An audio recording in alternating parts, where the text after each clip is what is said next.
안녕하십니까. 콩 재배 환경 및 품종 특성이라는 주제로 강의를 맡게 된 서청문 농업기술센터 이재욱입니다. 먼저 저는 자동차 관련된 얘기를 좀 드릴까 합니다. 여러분들 포드 자동차라는 회사 잘 아시죠? 포드 자동차는 헨리 포드가 1903년도에 설립한 회사인데요. 헨리 포드라는 그 사람은 부모님께서 어렸을 때 돌아가셨습니다. 왜 돌아가셨냐면은 의사가 급하게 와야 되는데 그 당시에 마차가 운행이 됐었는데 마차가 늦게 오는 바람에 어머님께서 그런 연유로 인해서 어머니께 돌아가셨는데 진료를 받지 못해서 돌아가시게 되었는데요. 헨리 포드는 후대에 커서 마차보다 빠른 자동차를 개발해야겠다 이런 생각을 갖게 됩니다. 그래서 1903년도에 포드 자동차라는 회사를 설립을 하게 됐고요. 그리고 1913년도에 컨베이어 벨트 시스템이라는 시스템을 자동차 제조하는 데 도입을 해서 자동차 생산성을 획기적으로 늘리게 됩니다. 자동차를 일반 서민들도 쉽게 구입할 수 있는 그런 가격대까지 낮추게 되는데요. 그렇지만 그런 컨베이어 시스템의 문제점도 있는데요. 그거는 뭐냐면은 대량 생산을 하다 보니까 상품성이 불량률이 30% 이상 나오게 되는 그런 단점이 좀 있었습니다. 그런 단점을 후대에 토요타 시스템에서 컨베이어 벨트 시스템을 도입하면서 불량률을 1% 이내로 낮추게 됩니다. 토요타 시스템에서는 불량이 나오거나 이랬을 때 컨베이어 벨트 시스템을 아무나 작업자가 발견한 사람이 그걸 멈출 수 있게끔 그런 시스템을 도입해서 불량률을 1% 이내로 낮추게 됩니다. 그러한 시스템의 도입으로 인해서 토요타는 아직까지 제품의 토요타로 사람들한테 인식을 많이 가지고 있게 됩니다. 우리가 콩 재배에서도 지금까지 문제로 되고 있는 게 수량성이라든가 콩에 대한 품질성 이런 부분들이 좀 문제가 되고 있는데요.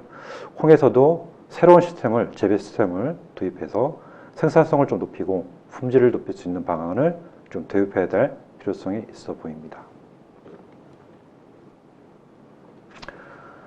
다음은 콩 생산 현황에 대해서 말씀을 드리도록 하겠습니다. 우리나라 콩 재배 면적은 점차적으로 좀 줄어드는 추세에 있다 이렇게 볼 수가 있겠는데요. 2020년도 기준으로 해서 5만 5천 헥타 정도가 현재 재배가 되고 있습니다. 2020년도 기준으로 해서 전국적으로 면적을 보게 되면 전라북도가 가장 재배 면적이 많은 편에 들어가고요. 그 다음으로 경상북도, 그 다음으로 전라남도 순이 되겠습니다. 특히 여기에서 유심히 보셔야 될 사항은 전라북도 재배 면적이 10,000헥타가 좀 넘는데요. 그 중에서 콩 재배 면적이 약 6,000헥타 정도로 굉장히 많은 면적을 차지하고 있습니다. 이런 걸 봐서는 논에서도 콩이 소득 작목으로 각광을 받고 있다 이렇게 볼 수가 있을 것 같습니다. 그리고 참고적으로 더 말씀드리게 되면 2021년도 기준으로 해서 올해는 전년보다 콩 재배 면적이 조금 줄었습니다. 54,500헥타 정도 예상이 되고 있는데 올해 작황이 좀 좋아서 올해 생산량은 97,000톤 정도 예상을 하고 있습니다. 그러한 것들은 올해 기상 여건이 좀 뒷받침이 되었고요. 그리고 여러분들의 기술력이 많이 향상이 되었기 때문에 그러한 높은 생산성을 보여주지 않았나 그런 생각이 되어집니다. 다음으로 콩 생산 및 수입 현황에 대해서 말씀을 드리면요. 우리나라가 콩 작업률이 굉장히 좀 낮습니다. 우리나라 연간 소비량은 140만 톤 정도, 이 정도가 되는데요. 이 중 수입되는 콩의 양이 120만 톤 정도, 이 정도가 됩니다. 2020년도 기준인데요. 그래서 그렇게 보면은 우리나라 콩 작업률은 약 6% 정도, 이 정도 될 것으로 보여지고 있습니다. 사료용으로 쓰는 게 약 100만 톤 정도, 이 정도 되는데 사료용은 전량 수입이 된다고 보시면 될 것 같고요. 식용으로는 34만 톤 정도가 현재 사용이 되어지는데 이 중에 8만 톤 정도가 우리가 자급을 하고 있습니다. 약 30% 정도가 우리가 자급률이다 이렇게 보시면 될 것 같습니다. 콩의 연간 소비량은 1인당 연간 소비량은 표에서 보시다시피 점차적으로 조금 줄어드는 추세, 정체되어 있는 추세다 이렇게 보시면 되겠는데 2020년도 기준으로 해서 1인당 연간 소비량이 6.5kg 정도, 이 정도 된다 보시면 될 것 같은데 최근 코로나로 인해서 집에 있는 그런 시간이 늘어나고 그리고 건강에 대한 그런 인식이 커짐에 따라서 콩의 소비량도 앞으로 좀 크게 늘어나지 않을까 이런 생각을 좀 해봅니다. 다음은 콩에 대해서 말씀을 드리도록 하겠습니다. 콩은 원산지가 한반도 만주 일원인데요. 우리나라라고 생각하시면 될 것 같습니다. 재배 역사는 기원전 약 2000에서 3000년 전부터 재배된 것으로 추정이 되고 있고요. 그리고 용도별로 잘 구분이 되어 있는데요. 메주용 콩이라든가 그리고 두부용 콩, 그리고 혼반용 콩, 콩나물용 콩 이런 용도가 잘 구분이 되어 있습니다. 그리고 생물학적으로 질소를 고정해서 질소를 절투입할 수 있는 친환경 작물로 잘 알려져 있는데요. 콩의 프리옥 박테리아를 통해서 질소를 고정하고 있는데 연간 20에서 100kg 정도, 헥타르당 이 정도 고정하는 것으로 알려져 있습니다. 또한 원예작물이라든가 월도작물과 같이 연결해서 작부체계를 구성할 수 있는 용이한, 작부체계를 구성하기 용이한 그런 작물로 잘 알려져 있습니다. 콩의 영양적 가치를 보게 되면 콩은 단백질, 지방, 탄수화물 등 여러 가지 영양분들을 많이 함유하고 있는 그런 대표적인 작물이라고 알려져 있습니다. 특히 단백질이라든가 지방은 소고기에 비해서 많은 양을 함유하고 있어서 콩은 밭에서 나는 쇠고기라고 알려질 정도로 다양한 영양소를 갖춘 작물이라고 얘기할 수가 있겠습니다. 콩의 주요 기능성 성분 및 효능에 대해서 말씀을 드리면 콩의 주요 성분들은 단백질이라든가 올리고당, 식이섬유, 인지들 등을 함유하고 있는데 특히 이소플라본이라는 성분은 여성 호르몬과 비슷한 효과를 내는 그런 성분으로 잘 알려져 있는데요. 항암작용이라든가 골다공증 예방 등 성인병 예방에 효과적인 그런 성분으로 잘 알려져 있습니다. 다음은 콩 재배 환경에 대해 말씀을 드리겠습니다. 콩은 계알을 기점으로 해서 영양생장기와 생식생장기로 나눠서 구분해서 말씀드릴 수가 있을 것 같은데요. 영양생장기 같은 경우는 발아에서 떡잎이 생기고 초엽이 생기고 본엽이 생기고 그런 다음에 개화가 이루어지게 됩니다. 개화 이후에는 착엽이 되고 그 다음에 성숙이 되고 성숙기 이후에 수확을 하는 순으로 이루어지게 되겠습니다. 꽂는 분화는 7월 상순 정도에 이루어지는데요. 그 이후에 약 25일 후에 개화, 착과가 된다고 보시면 될 것 같습니다. 개화는 7월 하순에서 8월 상순 정도에 이루어지는데요.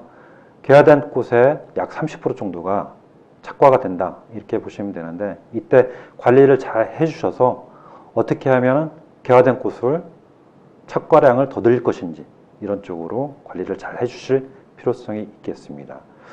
개화된 꽃은 약 한 달 정도 질소 시비량이 많이 필요로 하는 시기인데 이때 수분과 질소 관리를 잘 해주셔야 다수확을 낼 수 있는 그런 방법이 된다고 말씀을 드릴 수가 있겠습니다.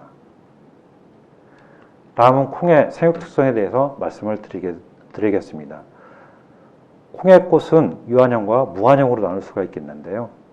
유한형 같은 경우는 개화와 동시에 마디 신장이 중지가 되는 그런 특성을 가지고 있다 이렇게 말씀을 드릴 수가 있겠습니다. 그렇기 때문에 개화가 되면 마디 신장이 안 되기 때문에 마디에서 꽃이 피는 콩의 특성상 마디수를 충분하게 확보할 수 있게끔 그렇게 관리를 해주실 필요성이 있을 것 같고요. 무한형 같은 경우에는 개화와 동시에 마디가 계속적으로 신장하는, 계속적으로 진행되는 그런 형태다 이렇게 보시면 될 것 같은데 수확할 때까지 꽃이 피는 경우도 있을 수 있거든요. 기상 여건만 맞는다 그러면은 그렇게 되면 콩이 제대로 여몸이 불량하기 때문에 적정한 선에서 적심을 해주어 꽃트레이가 충실하게 여물고 잘 여물 수 있게끔 관리를 해주는 게 중요하다고 볼 수가 있겠습니다. 다음은 생육 환경 중에서 온도에 대해서 말씀을 드리도록 하겠습니다. 콩의 적산 온도는 약 2500에서 3000도씨가 되어야 개화 결실이 이루어지는데요.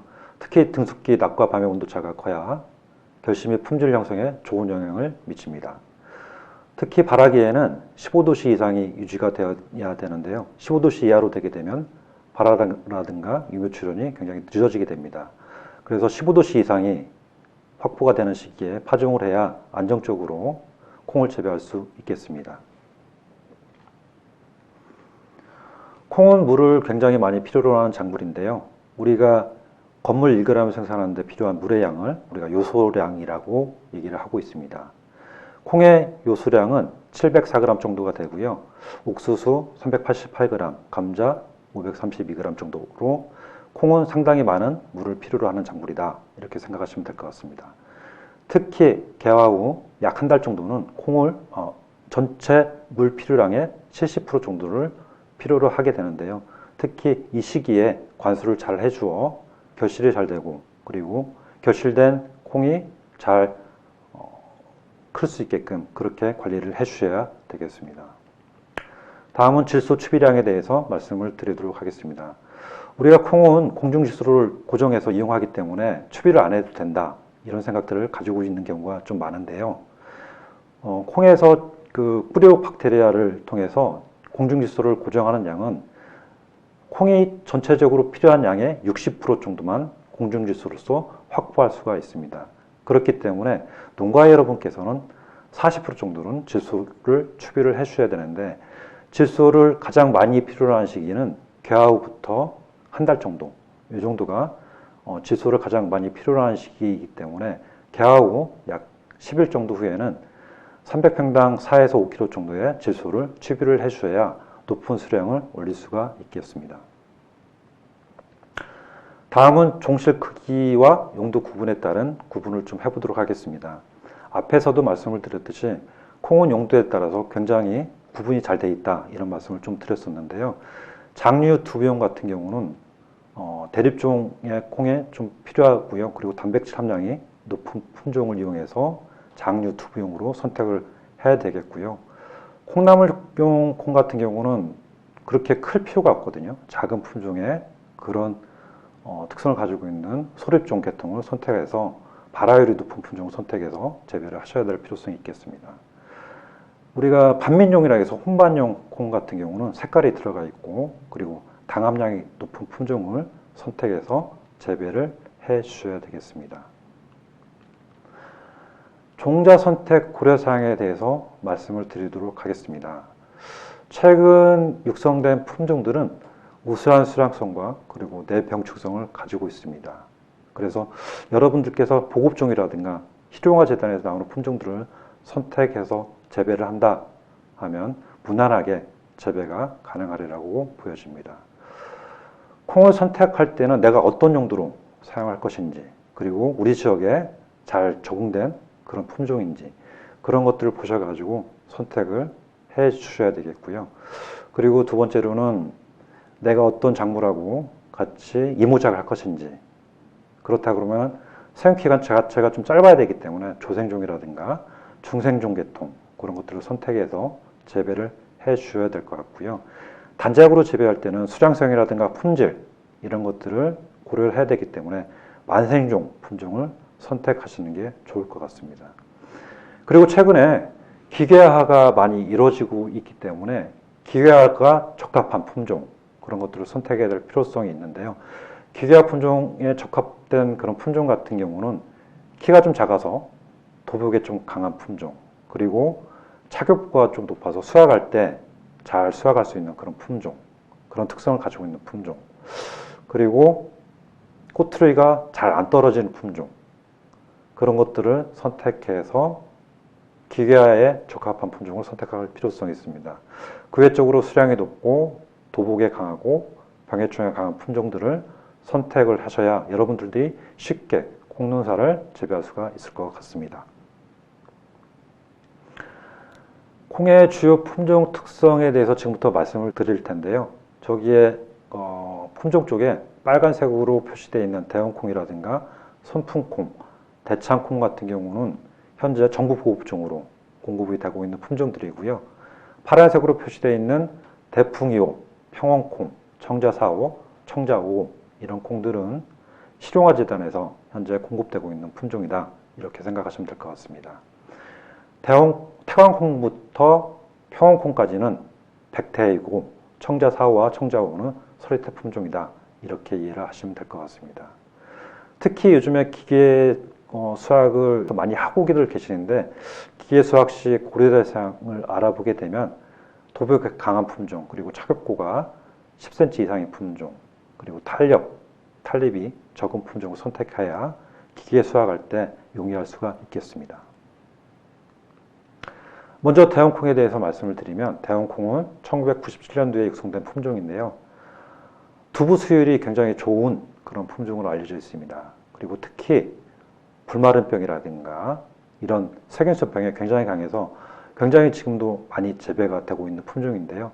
개화와 성숙기가 좀 빠른 품종이고요. 그리고 성숙 후에도 꼬투리가 잘 터지지 않고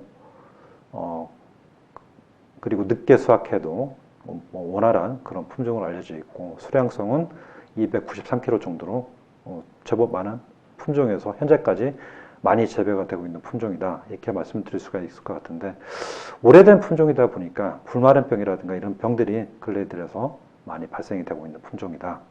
이렇게 말씀드릴 수가 있겠습니다. 다음으로는 대창콩인데요. 대창콩은 2014년도에 육성된 품종인데요. 개화기와 성숙기가 대형콩에 비해서 조금 늦다. 이렇게 보시면 될 것 같습니다. 차격고는 15cm 정도로 대형콩에 비해서 조금 그 차격고가 높다. 그래서 기계화 수확이 가능한 품종이다. 이렇게 보시면 될 것 같고요. 그리고 대형콩에 비해서 300평당 수량은 330kg 정도로 좀 많은 편이다. 이렇게 보시면 될 것 같습니다. 그리고 도벽에 강한 품종인데 대형콩보다는 내탄립성이 좀 약해서 적게 수확해야 되는 그런 단점이 좀 있다. 이렇게 보시면 될 것 같습니다. 다음으로는 선푸콩인데요. 선푸콩은 2013년도에 육성된 품종입니다.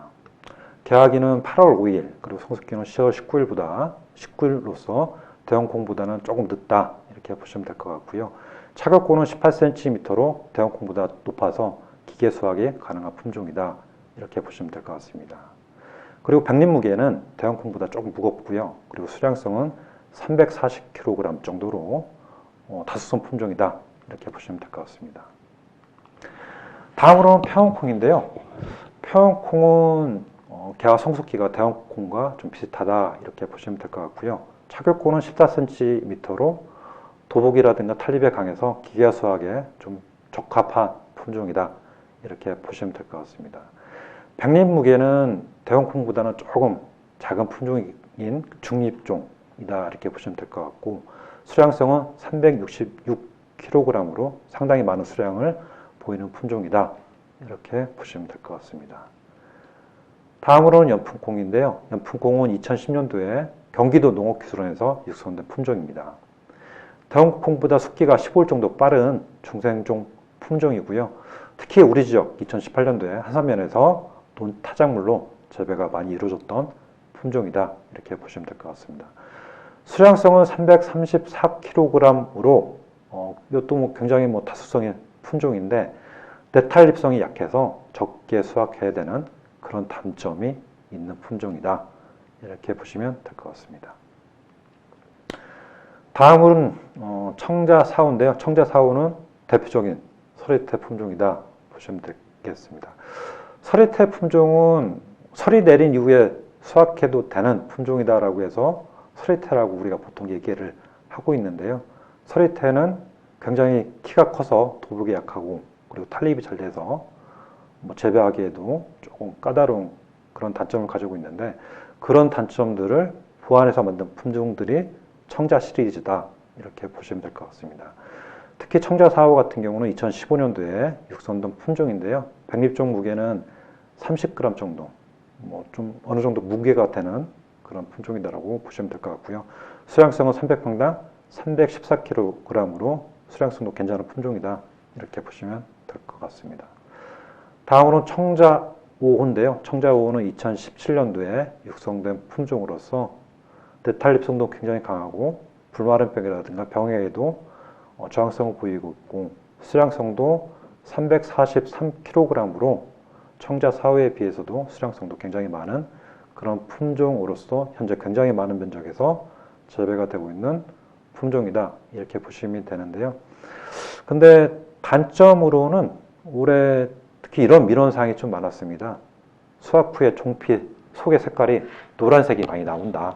그래서 청자 우호가 아니냐, 아니지 않느냐 그런 민원성이 좀 많았는데 저희가 좀 알아본 결과 청자 우호의 재배적인 특성이다라고 얘기를 하시더라고요. 그래서 계약 재배를 하시거나 이런 농가분들께서는 앞으로도 내년에도 그런 노란색으로 나오는 그런 청자 우호가 재배 과정상 나올 수 있기 때문에 그런 품종들을 가급적이면 내가 계약해서 납품해야 된다. 이런 농가분들께서는 청자 우호 재배를 좀 피해 주시기를 부탁을 드리겠습니다. 다음은 이제 해풍이란 콩인데요. 해풍콩은 2012년도에 육성된 콩나물용 전용 품종이다 라고 보시면 될 것 같습니다. 기존의 풍산 나물콩이 재배가 굉장히 많이 되고 있었는데 풍산 나물콩을 대체할 수 있는 품종으로서 개발된 그런 품종이다라고 보시면 될 것 같습니다.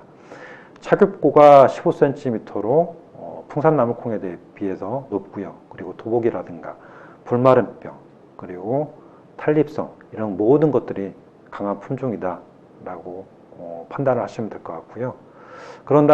그런데 아직 해풍콩이 그 콩나물콩용으로서 조금 그 상품성이 좀 떨어지는 점이 좀 있다라고 합니다. 그런 것들 때문에 아직까지 전반적으로 재배 면적이 막 급격하게 늘어나고 있지는 않은데 앞으로는 해풍콩이 기아 수확이라든가 병의 저항성이라든가 이런 것들을 감안한다 그러면은 앞으로 재배 면적이 좀 많이 늘어날 것으로 이렇게 보여지고 있습니다. 네, 지금까지 두서없이 콩 재배 환경 및 품종 특성에 대해서 말씀을 좀 드렸습니다. 2022년도 푸념농사 기원 드리며 이상으로 마치도록 하겠습니다. 네, 감사합니다.